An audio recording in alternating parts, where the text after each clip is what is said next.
Jumpa lagi dengan saya Yusuf dari Ngorek, nusadari.com. Kali ini saya akan ketemu nih dengan Mas Agung Habuana.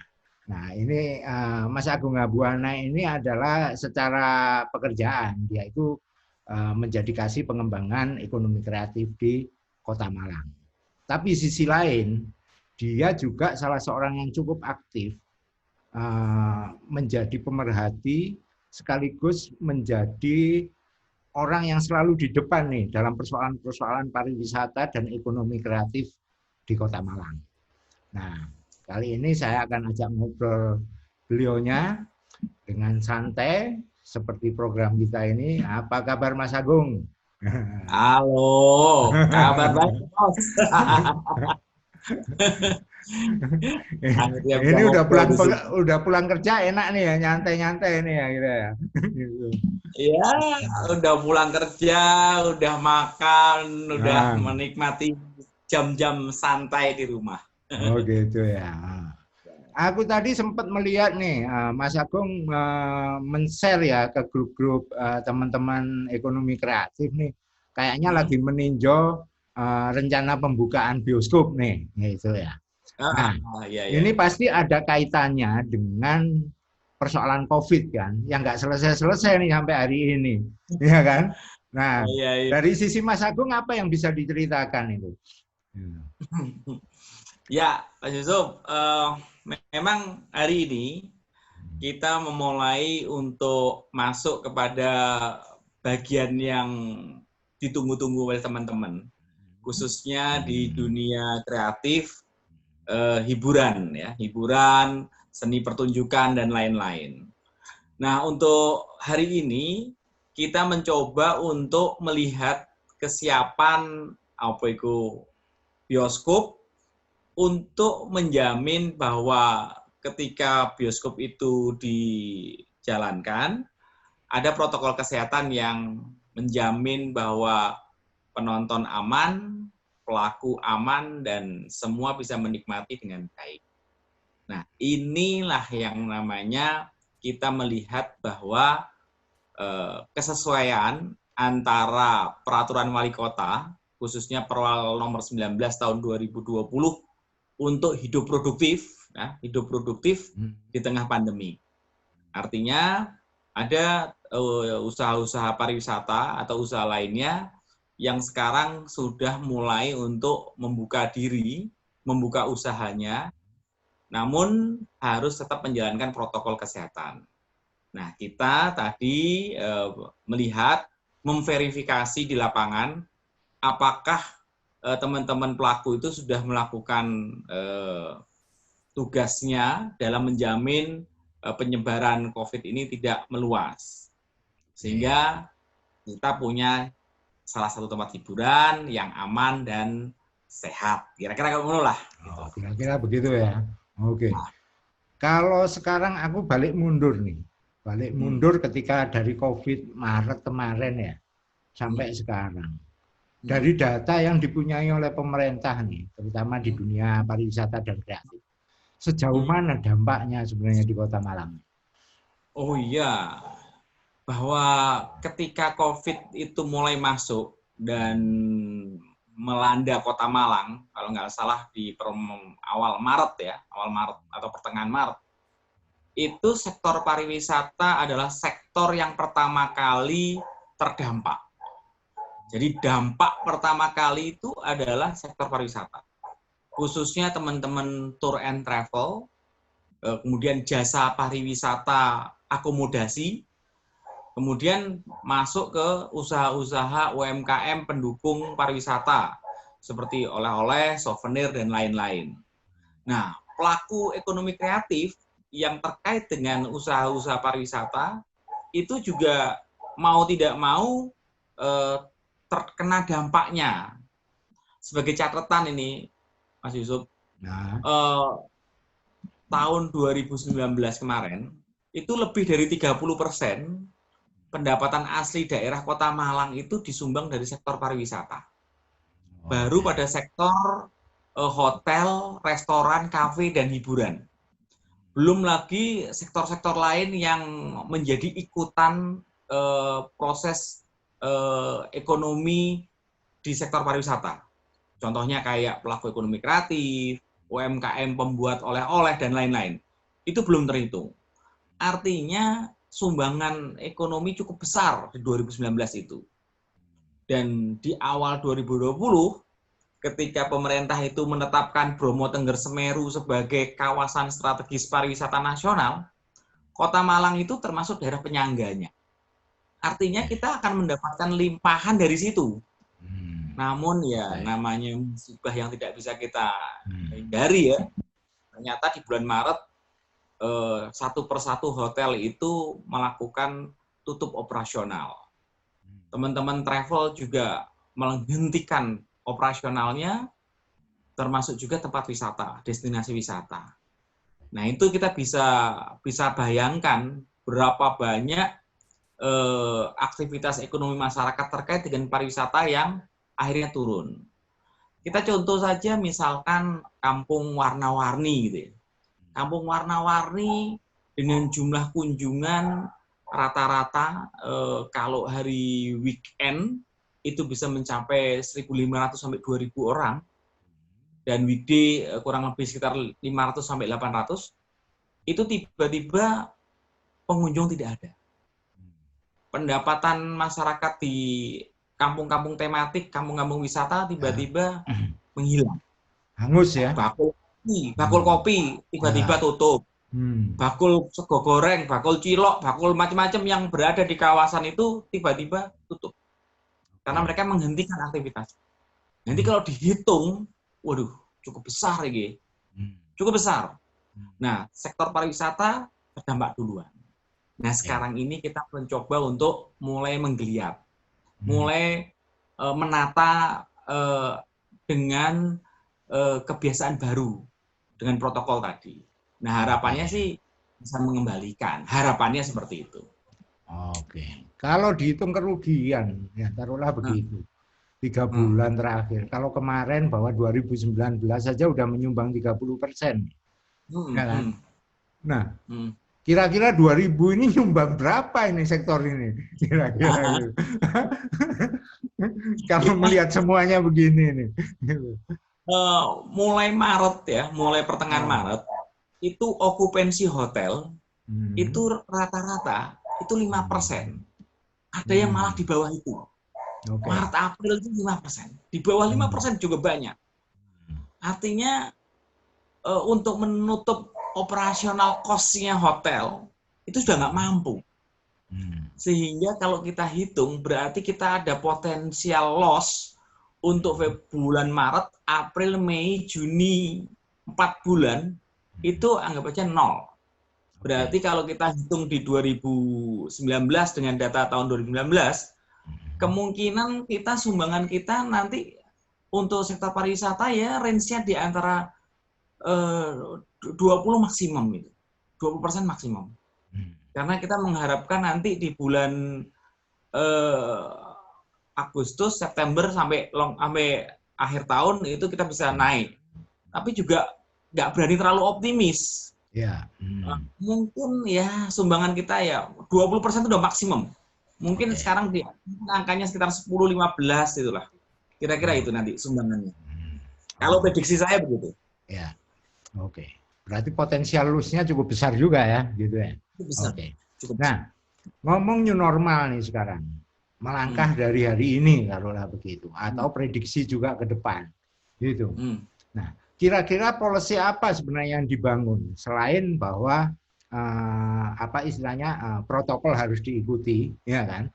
Tapi sisi lain kan teman-teman di dunia usaha pariwisata, ekonomi kreatif ini kan sudah sempat berhenti, berhenti dan mungkin malah ke istilahnya nyewak modal ini misalnya, modalnya wis katut ini satu contoh. Nah, kira-kira seperti apa gambaran dari kebijakan pemerintah di dalam konteks membantu teman-teman untuk mendorong lagi sektor ini, gitu. Ya, sebenarnya ada beberapa skema yang sudah diberikan kepada pelaku pariwisata, dalam hal ini teman-teman pelaku ekraf. sesuai dengan proses pandemik ini, kita pentahapannya itu dibagi 3. Jadi yang pertama masa yang disebut dengan masa emergency atau mitigasi. Itu kondisi yang memang harus kita lakukan untuk menyelamatkan semua yang ada melalui pemberian bantuan. Yang kedua adalah masa transisi saat ini, dan kita sekarang menuju masa recovery. Nah, 3 masa ini ada pendekatan-pendekatan kebijakan pusat maupun daerah yang berbeda. Artinya setiap masa mempunyai kebijakan yang sendiri-sendiri sesuai dengan kebutuhannya. Ketika di awal-awal pandemik, ketika masyarakat langsung terdampak, pemerintah pusat sudah mengeluarkan beberapa kebijakan terkait dengan bantuan sosial. Bantuan-bantuan sosial digelontorkan termasuk sembako dan lain-lain. Apalagi pada waktu masa PSBB ya. Dan masa transisi. Masa transisi ini dipergunakan untuk bagaimana kita melakukan pendataan untuk diberikan fasilitasi. Kementerian Pariwisata dan Parekraf sudah menyediakan beberapa fasilitasi, khususnya kepada teman-teman pelaku ekonomi kreatif. Nah, fasilitasi ini yang sekarang dilakukan pendataan untuk diberikan fasilitasi. Gunanya untuk apa? Untuk masuk pada masa recovery, di mana nanti di masa recovery bantuan fasilitasi itu turun, teman-teman ekraf bisa melakukan aktivitasnya dengan protokol kesehatan atau dengan kebiasaan baru. Nah, sekarang untuk kebijakan pemerintah Kota Malang bagaimana, gitu kan ya? Malang, Pak Wali Kota sudah memberikan guideline berupa gambaran bagaimana Malang nanti menekankan pada Malang herbal, kemudian menekankan pada Malang kreatif dan lain-lain. Itu tujuannya untuk memberikan stimulus.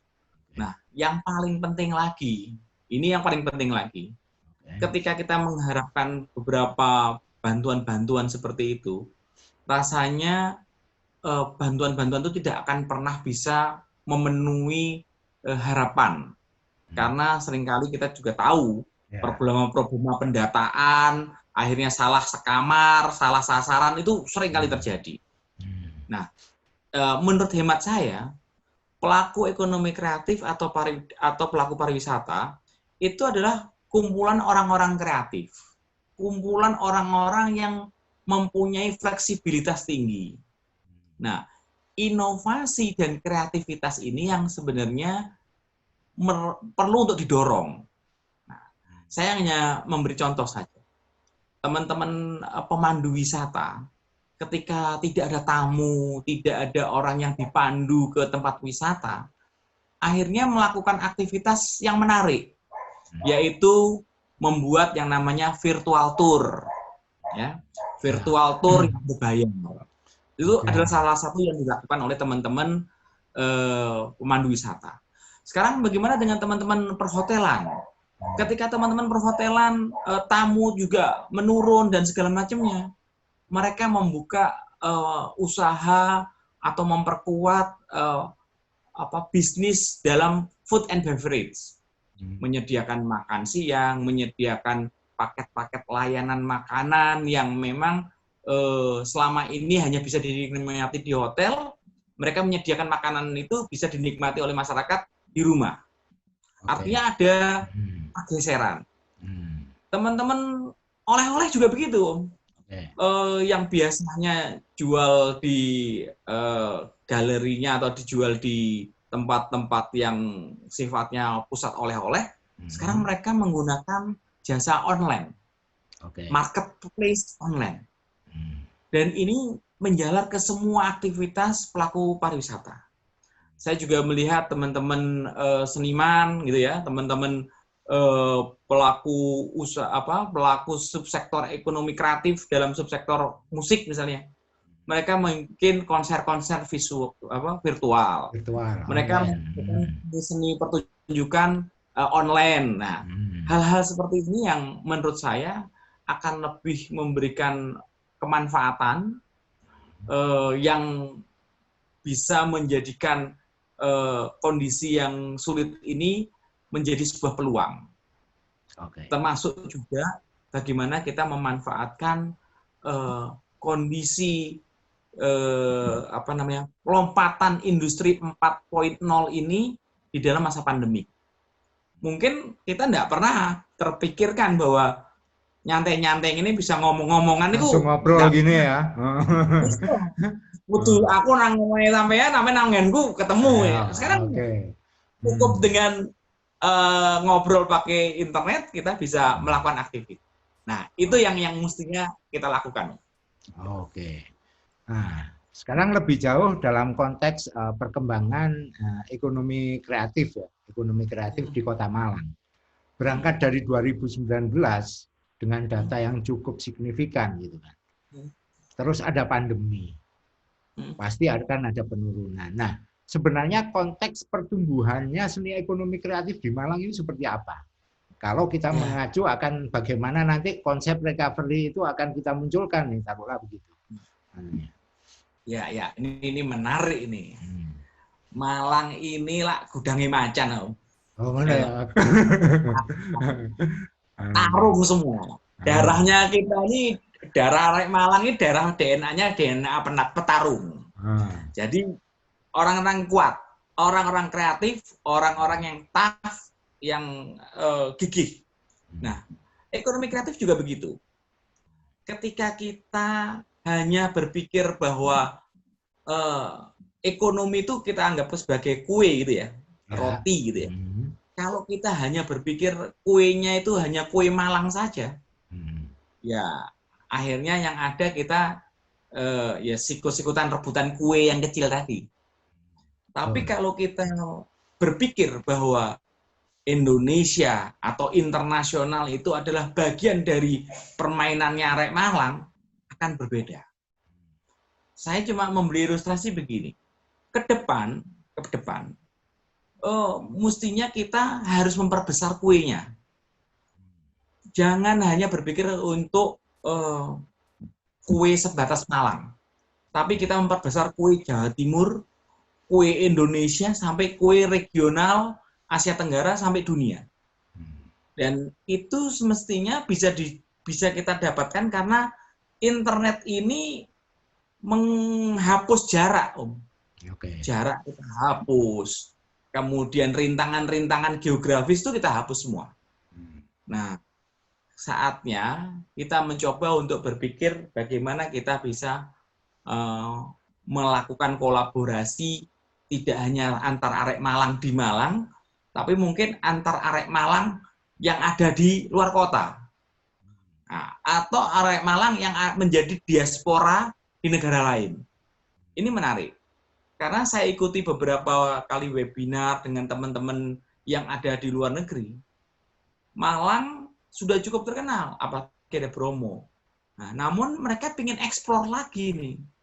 Nah, eksplor Malang ini perlu dikuatkan dengan cara memanfaatkan komunikasi internet ini, industri 4.0 ini, sebagai bagian dari industri ekonomi kreatif. Mungkin kita bisa kolaborasi film dengan teman-teman yang ada di New York, yang ada di Paris, di Cannes, ya mungkin itu. Saya nggak tahu, tapi ada peluang seperti itu. Atau kita melakukan konser bersama dengan teman-teman yang ada di Singapura atau di Jepang atau dimanapun. Nah, aktivitas-aktivitas seperti ini mestinya sudah mulai masuk ke dalam mindset teman-teman ekonomi kreatif. Saya kemarin ketemu Cak Sadikin. Cak Sadikin pelukis difabel sing ada di Saujajar itu. Punya galeri. Pak Sadikin bilang, Pak Agung, ternyata selama pandemi saya mendapatkan berkah. Loh, kenapa berkah tuh Pak Sadikin? Berkahnya saya semakin produktif untuk menggambar, melukis. Dan akhirnya selama kurun waktu 3 bulan, dia bisa menghasilkan 70 lukisan. Di mana 70 lukisannya, hampir 20 lukisan itu terjual di luar negeri. Loh, bayang no. Bisa terjual di luar negeri. Dan itu menjadi bagian yang tidak terpisahkan karena apa? Dia sebagai pelukis tapi memanfaatkan jaringan luar negeri sebagai pasar lukisannya dia. Nah, saya punya pikiran, nah nek konco-konco pelaku ekonomi kreatif sudah membuka pintu kesempatan internasional, nah mudah-mudahan itu bisa kita manfaatkan. Nah, Nio, perputaran ekonominya semakin cepat. Kalau mikir rupiah tok yo kesuwen, tapi kalau mikirnya uang internasional, dolar, yen dan lain-lain, maka akan menghasilkan multiplier efek yang lebih besar lagi. Kira-kira ngono. Kalau teman-teman punya jalan keluar, adalah contohnya tadi Mas siapa? Mas Sadikin. Nah, teman-teman yang lain juga punya jalan keluar. Nah, konteksnya kita bicara tentang Malang. Nah, berarti Malang siap menjadi tuan rumah dong bagi tamu luar yang akan datang. Produksi bisa dikejarkan gitu kan ya. Produksi harus dikerjakan di Malang, tapi market kita bisa global kan gitu. Nah, betul. Nah, konteksnya sekarang bagaimana ajakan atau mungkin apa yang kita bisa sharing terhadap teman-teman untuk mengkonsolidasikan persoalan ini gitu ya, berkaitan dengan Kota Malang supaya bisa menjadi tuan rumah nih gitu. Jadi lek diketok pintune iku kula nuwun cek gak izin kopine wis nyepak ya kan, unen-unene wis ono kan gitu kan. Nah, kira-kira apa gambaran Mas Agung ini, ide-ide yang bisa disampaikan ini?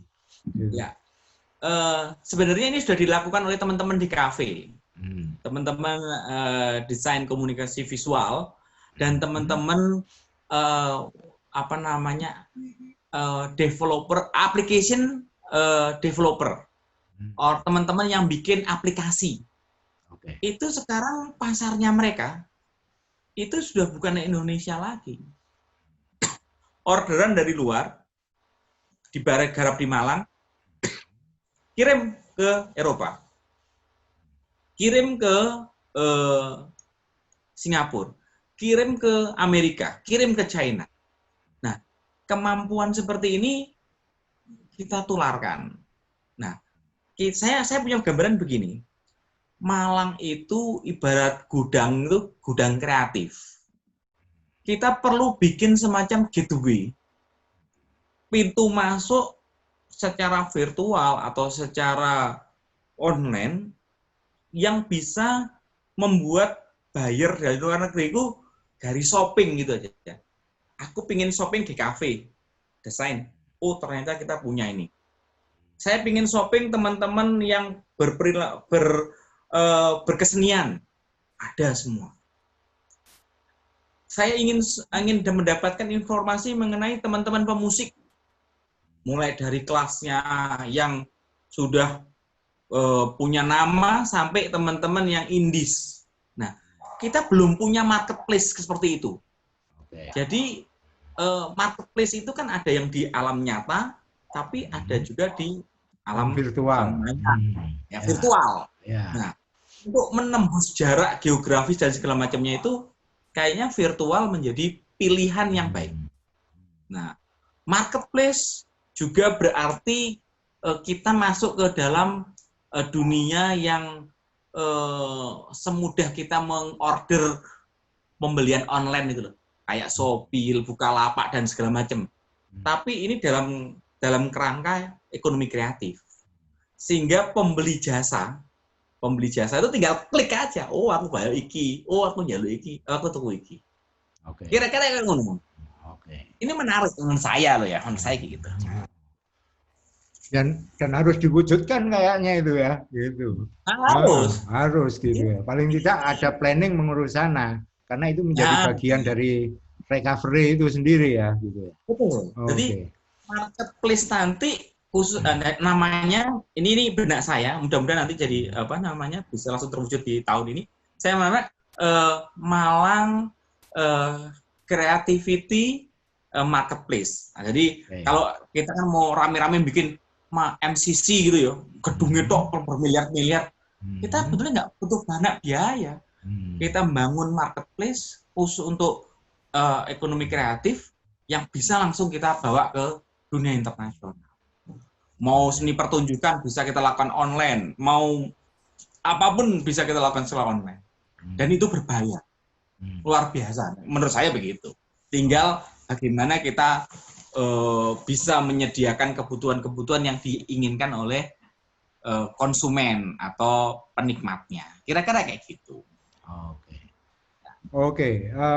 Ekonomi kreatif adalah produk yang harus dikemas menjadi daya tarik. Ya. Tapi ada satu sisi lain kalau kita bicara Malang, ada sejarah yang juga nggak bisa dilupakan. Kita ini kota yang dibangun dan nampak banyak artefak taruhlah dari masa kolonial, taruhlah Malang Heritage, gitu kan. Nah, ada teman-teman yang di TACB yang sangat memperhatikan persoalan itu. Nah, kira-kira apa ini yang bisa disampaikan ke teman-teman yang lain nih? Sebenarnya lapo sih wong TACB kok ngurusi omahe wong gitu kan? Ngurusi omahe wong sing wis dituku iku lapo fungsinya gitu. Ya. Menarik ini menarik ini karena ini cagar budaya ini kebetulan menjadi apa namanya tugas tambahan saya. Kebetulan saya sekretaris di tim cagar budaya Kota Malang. Ya. Malang itu lintas sejarah. Malang itu penuh dengan peradaban yang luar biasa. Satu hal yang seringkali teman-teman lupa, bahwa ternyata di Malang itu munculnya peradaban literasi itu ya ada di Malang. Kok bisa? Ini kalau kita lihat di Prasasti Dinoyo 1, itu ternyata membuat kita kaget karena tulisannya adalah aksara Jawa kuno, ya, tapi bahasa yang digunakan adalah bahasa Sanskerta. Nah, ini menunjukkan bahwa Malang pada saat itu peradabannya dah luar biasa, menyerap kebudayaan asing, namun juga bisa menampilkan kebudayaannya sendiri. Nah, tinggalan-tinggalan peradaban ini, tiap-tiap peradaban itu pasti akan menimbulkan artefak-artefak. Baik itu berupa benda, berupa bangunan, struktur, situs, maupun kawasan. Nah, karena panjangnya lintasan sejarah di Malang itu, muncullah pemerhati-pemerhati. Teman-teman yang mempunyai perhatian lebih kepada tinggalan-tinggalan masa lalu. Nah, di tim cagar budaya, TACB mencoba untuk menjawab ekspektasi dari teman-teman pemerhati maupun lembaga-lembaga peduli, termasuk masyarakat. Kita berusaha untuk melakukan yang namanya pelestarian, pemanfaatan, perlindungan, dan lain-lain. Cuman tantangannya ya luar biasa. Tantangan ini yang seringkali menjadi satu bagian yang tidak terpisahkan dari dinamika kehidupan kota. Dinamika kehidupan kota itu makin lama karena Malang itu ruangnya itu tidak makin meluas, tapi makin menciut, ya gitu ya. Karena jumlah orang makin banyak. Maka dinamika kota itu mau tidak mau mencoba untuk memasuki daerah-daerah atau kawasan-kawasan yang merupakan bagian dari peninggalan kolonial masa lalu. Saya nyebut kolonial itu berarti periode masa penjajahan Belanda, masa penjajahan Jepang gitu ya. Dan bangunan-bangunan berupa bangunan tadi biasanya berada di kawasan-kawasan ekonomis yang nilai ekonominya itu tinggi-tinggi.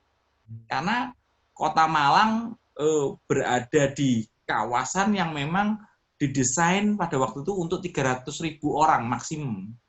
Sekarang kita itu sudah 1 juta lebih. Kalau catatannya BPS kita itu di angka 900.000 orang. Namun kalau ditambah mahasiswa, kurang lebih 150 sampai 250.000 orang. Belum lagi tambahan teman-teman masyarakat komuter yang berada di sekitar Malang masuk ke Malang, maka desakan ekonomi itu sangat-sangat tinggi. Nah, ini yang kadang-kadang menjadi problematika di dalam upaya pelestarian, upaya perlindungan maupun upaya pemanfaatan. Nah, kami di tim Cagar Budaya berupaya untuk bisa menjalankan amanah-amanah ini dengan payung hukum peraturan daerah. Jadi kita punya peraturan daerah nomor 1 tahun 2018 tentang cagar budaya. Bagaimana fungsi pemerintah, bagaimana keikutsertaan masyarakat, bagaimana kita tata cara melestarikan dan segala macam itu diatur. Namun kembali lagi, namanya juga aturan, itu bagi kita adalah salah satu rule of the game. Tapi bagi masyarakat yang lain, hal-hal semacam itu juga dianggap sebagai hal yang dianggap terlalu ngeribeti gitu. Apalagi bagi masyarakat yang punya duit.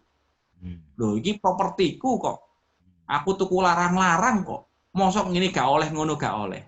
Nah, hal-hal kayak gini yang seringkali akhirnya di lapangan ya harus ada komunikasi yang super intensif gitu ya untuk bisa meyakinkan dan akhirnya menimbulkan semacam kesepahaman bersama, namun juga kita memperhatikan kebutuhan-kebutuhan yang harusnya kita bisa berikan gitu ya. Termasuk juga keinginan kita untuk melestarikan tinggalan-tinggalan yang sifatnya kolonial yang mempunyai nilai ekonomis tinggi. Kira-kira kayak gitu. Sisi lain kan tidak hanya persoalan ekonomis ya, tapi ini kan menjadi semacam ya, kalau aku bilang, menjadi semakan wajah identitas kota. Nah, kebersamaan untuk membangun wajah identitas kota ini, kira-kira jurus apa yang bisa disampaikan sebenarnya? Ya, peradaban itu merupakan peradaban itu punya wajah. Wajahnya ya masyarakat itu. Wajahnya masyarakat itu. Kalau peradaban itu peduli, maka akan muncul masyarakat yang peduli. Ketika wajahnya adalah wajah ketidakpedulian, maka semakin banyak hal-hal yang pastinya diwarnai oleh ketidakpedulian. Nah, Malang itu masyarakatnya punya sisi nostalgia, memori nostalgia yang cukup tinggi, Om. Ya, orang Malang pergi dari Malang, misalnya dia merantau, itu ingatan tentang kota Malang itu tajam gitu, sampai panganane kuliner itu sampai diiling-iling, jajanannya dieling-iling, sampai dengan hal yang paling kecil itu diingat-ingat, dan itu menjadi bagian dari ingatan masyarakat Malang. Nah, persoalan tadi wajah Malang itu mau dibagaimanakan gitu kan. Nah, kita kembali lagi. Kita sudah punya aturan, kita sudah punya payung hukum, tinggal pelaksanaannya gimana. Di dalam peraturan tadi dibuka ruang sebesar-besarnya kepada masyarakat untuk menjadi bagian dari pembuat wajah tadi. Nah, makanya kalau di undang-undang yang lama atau peraturan yang lama itu pemerintah di dalam pelestarian cagar budaya itu berada di depan. Kalau sekarang masyarakat itu berada di depan. Sekarang masyarakat bisa melakukan pendaftaran cagar budaya. Masyarakat bisa melakukan proses ekskavasi maupun pencarian cagar budaya itu bisa. Sampai masyarakat itu sudah bisa melakukan jual beli benda cagar budaya itu bisa. Namun ada aturan-aturan yang mengikat. Misalnya tidak boleh benda itu dibawa ke luar negeri, tidak boleh benda itu dirusak, tidak boleh. Tapi kebutuhan untuk masyarakat modern itu sudah terfasilitasi. Nah, tinggal kita bagaimana membentuk masyarakat peduli tadi. Satu, ya. Sekarang yang perlu kita lakukan apa? membuat anak-anak muda milenial itu semakin mencintai peradabannya melalui peninggalan masa lalu. Anak sekarang itu nggak terlalu open dengan kebudayaannya sendiri. Dia lebih senang kepada kebudayaan asing. Ya, kita nggak usah ngomong jauh-jauh ya. Anak-anak muda saya ini senangannya K-pop, nontonnya drakor, ya. Kemudian panganan nih, ya apa takoyaki, ya macam-macam. Nah, untuk membentuk karakter-karakter seperti ini memang tidak berlebihan kalau Pak Wali Kota menempatkan kebudayaan di dalam dinas pendidikan itu memang tidak berlebihan. Karena apa? Membentuk kebudayaan itu dimulai dari pendidikan. Pendidikan dulu ya. Nah iya, karena apa? Pendidikan usia dini itu bisa membentuk karakter kebudayaan kita. Yang kedua, kita itu sekarang ini ada semacam krisis panutan. Dulu arek Malang panutane jelas. Sopo ngono ya. Sektor misalnya olahraga, sopo. Sektor otomotif, sopo. Kemudian ya jelas lah nama-nama itu jelas lah. Enggak usah sebut nama, jenengan udah tahu semua. Nah, tapi sekarang itu kita krisis. Siapa yang dijadikan tokoh panutan itu siapa? Apa yang mau dijadikan tokoh panutan itu artis Korea? Ya tak? Apakah yang mau dipanutan itu adalah aplikasi TikTok misalnya? Kan enggak begitu. Nah, ini persoalan-persoalan yang mendasar. Sampai pada problema-problema bagaimana menumbuhkan kecintaan anak-anak itu pada permainan tradisional, kepada kebiasaan-kebiasaan leluhurnya itu menjadi terkikis. Contoh nih, kate main gobak sodor karo, mau main bentik, main pati lele itu wis gak tahu. Banyak hal yang hilang. Nah, padahal ini kan sebenarnya membentuk karakter. Nah, banyak hal yang PR yang kita bisa lakukan, namun juga gitu, tantangannya semakin besar. Karena ternyata budaya pop dari luar itu ternyata masuk ke kita itu luar biasa derasnya. Sedangkan kita di dalam isinya cuma sih gontok-gontokan. Nah, karena kue yang kecil tadi, Om. Kue yang kecil itu akhirnya energi kita tuh habis hanya ngerebutno kue ini. Padahal kalau kita bisa memperbesar kuenya, katakan Korea itu kan jumlah penduduknya berapa sih? Tapi kenapa fans drama Korea itu sampai ke luar negeri?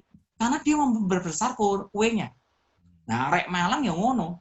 Besarkan kuenya sampai ke luar negeri sehingga kita tuh punya punya cara untuk bisa mempengaruhi hal-hal yang di luar kita sehingga mereka penasaran dengan Malang, datang ke Malang. Nah, tujuannya kan begitu.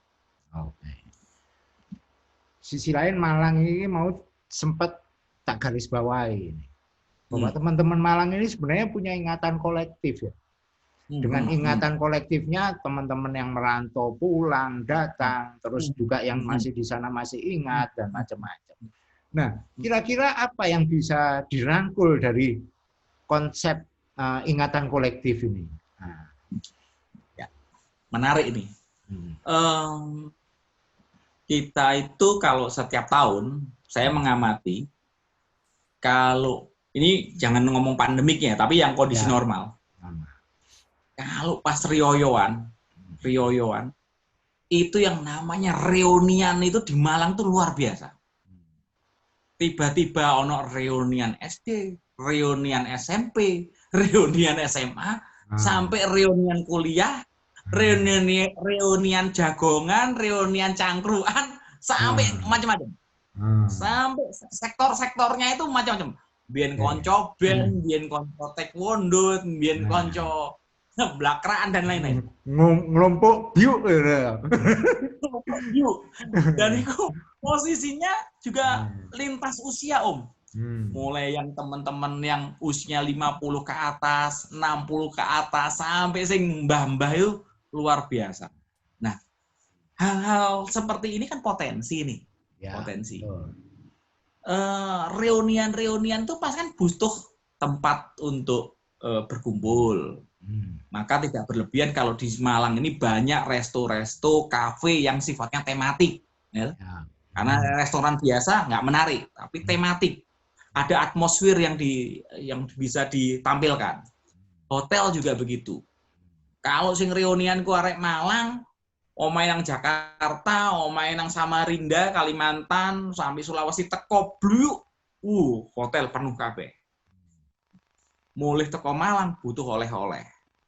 Makane sing digolek apa? Orem-orem, tahu campur, gitu. Sampai kue moho digoleki, gitu. Kue sing aneh-aneh, sing komando kambing ya digolek, gak macam-macam lah. Semua banyak dibangun.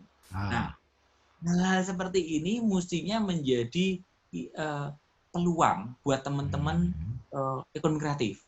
Ya apa rek gawakno jajanan Malang iki iso dibawa ke tempatnya lagi. Ya apa bakso iku mang iso digawa nang Sulawesi, bisa dibawa ke Kalimantan, bisa dibawa ke Jakarta dalam kondisi masih fresh.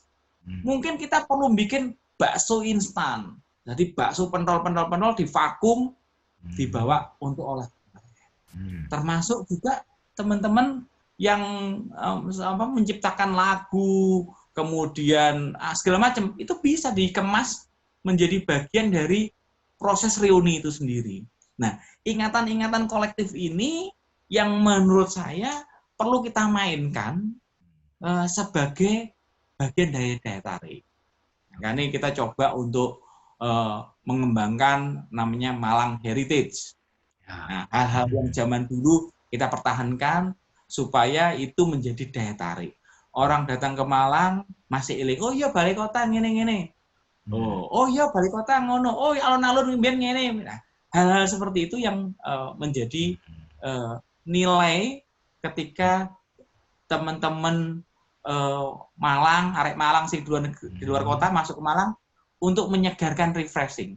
Karena gini, kita kembali ke kampung halaman, itu kan sakjane ngericas.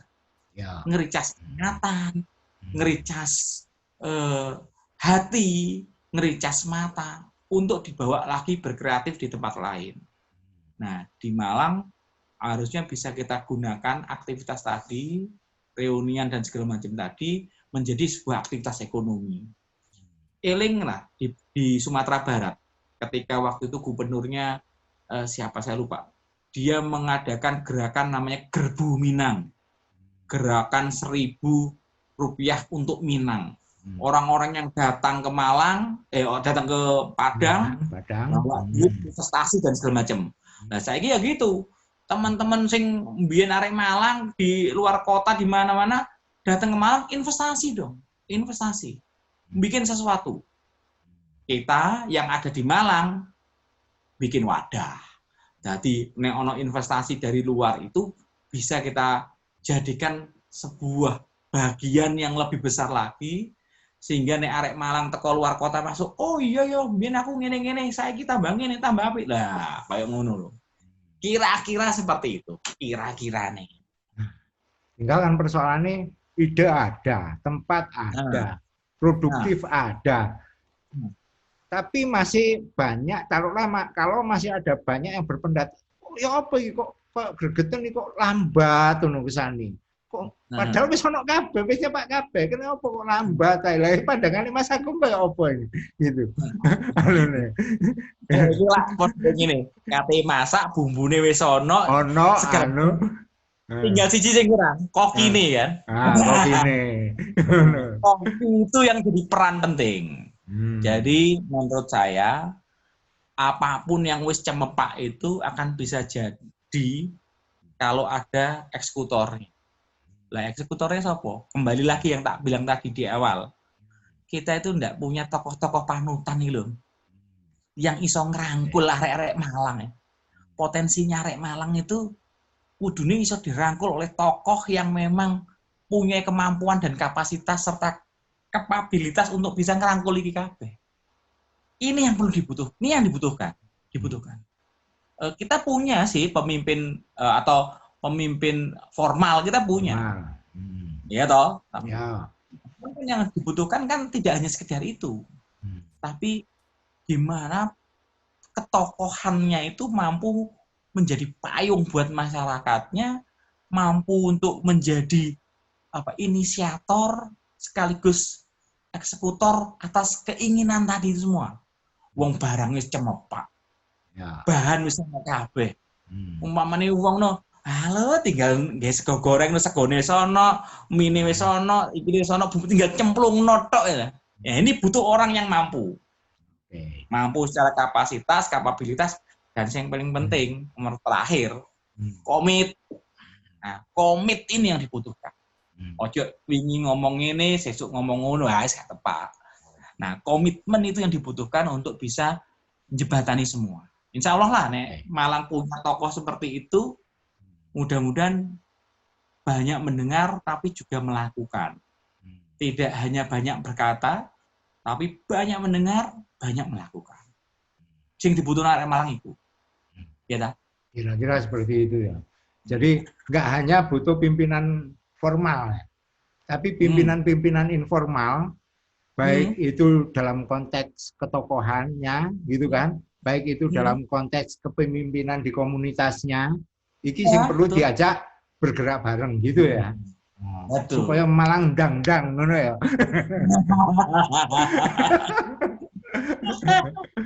Bisa. Ya, Malang dang-dangnya apa? Maksudnya kan tapi.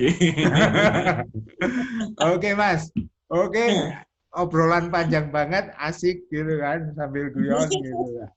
Nah, wis, kira-kira pesan terakhir nih untuk teman-teman yang lihat dialog diskusi kita kali ini, apa yang bisa disampaikan nih, supaya daya dukung dorongan kreativitas industri kreatif ini bisa bergerak lebih cepat lah dari apa yang sekarang ada gitu kan. Nah, ya. Ada satu karakter arek Malang itu sing menurut saya bagus, tapi juga menjadi sebuah mata pisau yang berbahaya. Karakter Malang ini, nek umak osi, ayas yo osi.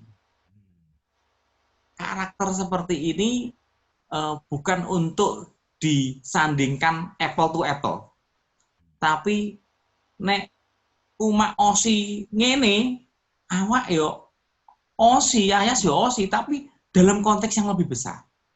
Ada persaingan kreativitas yang luar biasa. Bukan untuk saling menjatuhkan, tapi saling berkreativitas, sama-sama menularkan kemampuannya untuk mencapai satu tujuan sama.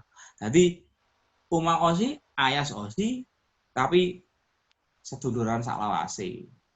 Satu jiwa. Ya toh, wong ini bunga blek salam satu jiwa tapi main di bal-balan. Kayak ngono loh. Jadi harus itu. Karena kita perlu untuk menggali ide kreatif itu ya dengan masing-masing. Namun ketika kita maju ya, ayo kita maju bareng-bareng. Nggak cuma sekedar aku golek panggungmu ndi tak golek ya nggak ngono. Ayo kita ciptakno panggung dhewe, gedekno Malang, panggungnya Malang nek wakeh, maka semua akan melihat bahwa Malang merupakan barometer untuk segala apapun.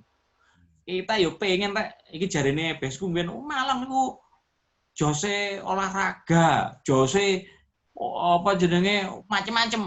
Tapi kok saiki kok dadi ngene. Nah, karena apa? Kita ini pada rebutan panggung. Kenapa kita tidak menciptakan panggung-panggung masing-masing?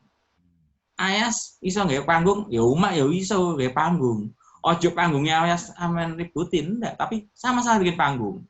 Nanti masyarakat akan melihat, dunia akan melihat bahwa ternyata di Malang itu ada persaingan ide dan kreativitas. Kayak sampean. Iya tak? Kira-kira gitu. Jadi gaya panggung dewe-dewe tapi meramaikan bersama kan gitu kan. Ngono lho. Ngerok sing ngono. Iku baru jenenge Malang Boys ya. Malang bisa. Oke, Mas Agus. Siap, Oke, siap. ya. Nah, mungkin dari obrolan ini banyak inspirasi yang bisa ditimbulkan dan dipetik ya, bahwa ternyata Malang lengkap, sakjano lengkap. Tinggal kan persoalannya sopo koki ini, itu penting catatannya, ya kan? Nah, koki itu sopo, bukan hanya koki formal, tapi juga koki-koki informal dan koki-koki komunitas yang bergerak sendiri-sendiri, ya kan? Ya. Nah, ketiga adalah bagaimana kabeh bentuk panggung, tapi opo panggung-panggung ini dikoneksitaskan menjadi ruang bersama untuk menuju kreatif Malangnya, gitu ya. Cocok. Oke. Maksudku itulah, Murid. Ngono ya. Oke. Matur suwun atas dialog ini, mungkin kita akan ketemu baik di dunia online maupun di dunia offline mana ya. Lek kan Covid ya. Oke. Salam, assalamualaikum. Waalaikumsalam. Zoom Om, Zoom. Terima kasih. Ya.